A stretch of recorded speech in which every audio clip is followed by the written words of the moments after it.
Dieses Bild brachte die Kunst- und Medienwelt in Aufruhr. Es wurde für über 69 Millionen Dollar versteigert und das in Form eines NFTs, denn das Bild existiert nur digital. Dieser spektakuläre Verkauf geht in die Geschichte ein. Mittlerweile kann man alles Mögliche als NFT kaufen, oft zu sehr hohen Preisen. Memes, Videos von Top-Shots, Covers, Artikel, Tweets, Designobjekte. Was also macht NFTs so wertvoll? Und was sind NFTs überhaupt? Ein NFT ist ein Echtheitszertifikat, in dem der Urheber und der Eigentümer für digitale Güter festgehalten wird. Das NFT ist gekoppelt an Dateien wie zum Beispiel Bilder, Videos, Tweets oder Memes. Die Abkürzung NFT steht für Non-Fungible Token. Non-Fungible bedeutet nicht austauschbar.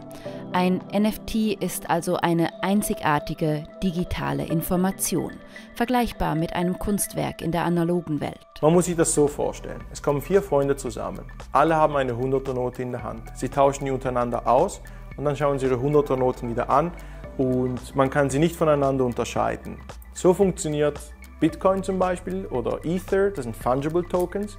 Und jetzt muss man sich vorstellen, diese 4 Freunde nehmen die 100er-Note, schreiben jeweils ihren Namen drauf, tauschen die 100er-Noten untereinander aus und wenn man dann die 100er-Noten vergleicht, unterscheiden sie sich voneinander, weil jede Note hat einen anderen Namen drauf. Und so funktioniert ein Non-Fungible Token. Wie Kryptowährungen werden NFTs auch auf einer Blockchain gehandelt, also auf einer dezentralen und algorithmisch verschlüsselten Datenbank. Die Sicherung von Blockchains ist sehr rechenintensiv und braucht viel Strom. Je mehr NFTs genutzt werden, desto mehr Energie wird benötigt. Der Druck auf eine klimafreundliche Technologie steigt. Entwickler arbeiten an der Reduzierung des hohen Energieverbrauchs, denn damit NFTs in Zukunft bestehen können, ist die Lösung des Klimaproblems essentiell. NFTs gibt es nicht erst seit heute. Die Plattformen, die jetzt durch die Decke gehen, an denen wurde 2018, 2019, 2020 gearbeitet. Bei diesen Entwicklungen spielen die externen Faktoren natürlich auch eine Rolle. Wir waren letztes Jahr Corona-bedingt alle mehr oder weniger zu Hause, vor dem Computer, online. Und diese Faktoren haben natürlich diese Entwicklung beschleunigt. NFTs werden auf Plattformen wie Nifty Gateway, SuperRare oder Foundation gehandelt. Diese Marketplaces sind eine Mischung aus Online-Galerie und Social-Media-Plattform. Künstlerinnen, Kreative und Content-Creators aller Art können ihre Werke präsentieren und mit anderen Kreativen und mit potenziellen Käufern in Kontakt kommen. Auf diesen ersten Erfahrungen mit NFTs aufbauend kann man schon spannende Experimente beobachten. Daraus hat sich eine Taxonomie von 4 Kategorien entwickelt.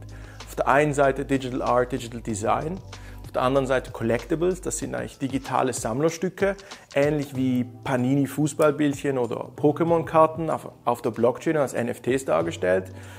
Ein sehr spannender Sektor, der noch in den Kinderschuhen steckt, ist der Gaming-Bereich, wo NFTs eine große Rolle spielen. Und die 4. Kategorie, die wir beobachten, sind Finanzinstrumente als NFTs. Und das geht Hand in Hand mit den Entwicklungen in DeFi, das heißt Decentralized Finance, die wiederum dezentrale Finanzinstrumente hervorbringen. Man kann NFTs nicht nur besitzen, sondern sie werden in virtuellen oder hybriden Welten auch erlebbar. Im digitalen Universum, dem Metaverse. Die Grenze zwischen virtueller und physischer Welt wird so immer unschärfer. Welches Potenzial diese Welten haben können und wie sich Popkultur und Gaming vermischen, zeigte die Live-Performance von Travis Scott im Multiplayer-Spiel Fortnite.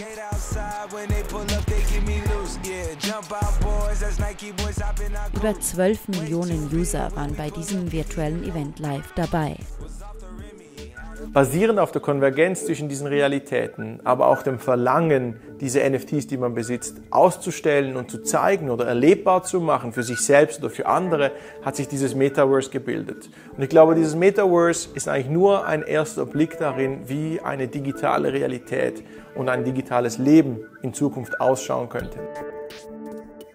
Ein Markt, welcher in die virtuellen Sphären dringt, ist die Modebranche. So können Kleidungsstücke in digitaler Form getragen werden, zum Beispiel vom eigenen Avatar im Metaverse. Das physische Tragen der digitalen Kleidung wird simuliert und auf Social Media geteilt. Ein wichtiger Aspekt, wenn man versucht, die Dynamiken zu untersuchen, die diesem NFT-Hype zugrunde liegen, ist definitiv die Konvergenz zwischen analogen und virtuellen Realitäten. Man sieht immer mehr und mehr, wie sich diese Realitäten mehr und mehr vermischen. Schon heute haben wir Mischformen, wie sie millionenmal über Facefilter gezeigt werden, wo man eine analoge Realität hat und eine virtuelle Realität eigentlich draufpackt. Und wir beobachten, dass diese Realitäten immer mehr und mehr konvergieren, bis wir vielleicht, wer weiß, an einen Punkt ankommen, wo wir mehr Zeit in der virtuellen Realität als in der analogen Realität verbringen. Und ich glaube, das ist der Paradigmenwechsel, auf den wir zusteuern. Die Anwendungsmöglichkeiten von NFTs und ihrer Blockchain lassen unsere virtuelle und unsere analoge Welt immer mehr miteinander verschmelzen. Im Metaverse können die User NFTs nutzen, sammeln, zur Schau stellen oder damit Handel betreiben. Durch virtuelle Eigentümer entstehen neue Statussymbole. Ganz am Anfang steht natürlich dieses sehr surreale Gefühl, ein NFT zu besitzen. Das ist etwas sehr Spezielles, das es vorher eigentlich in dem Sinne noch gar nicht gab. Auf der einen Seite habe ich mir zum Beispiel NFTs geholt, weil die von Projekten von Freunden von mir sind. Auf der anderen Seite habe ich zum Beispiel auch Gaming-NFTs, weil ich eine Plattform testen wollte. Gewisse NFTs habe ich natürlich auch gekauft mit der Hoffnung, dass sich der Wert steigert. Meine Sammlung ist eigentlich eine Mischung aus intrinsischer Neugierde und auch gewissen Prestigeobjekten. Durch die Einzigartigkeit und die Möglichkeit exklusiven Eigentums erhalten virtuelle Objekte einen Wert, den es bisher in der digitalen Welt nicht gab.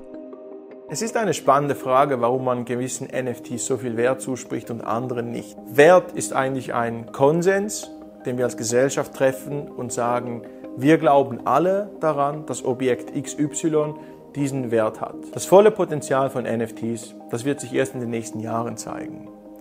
Aber die NFTs sind jetzt schon Vorboten von neuen Systemen oder neuen Möglichkeiten von Besitz.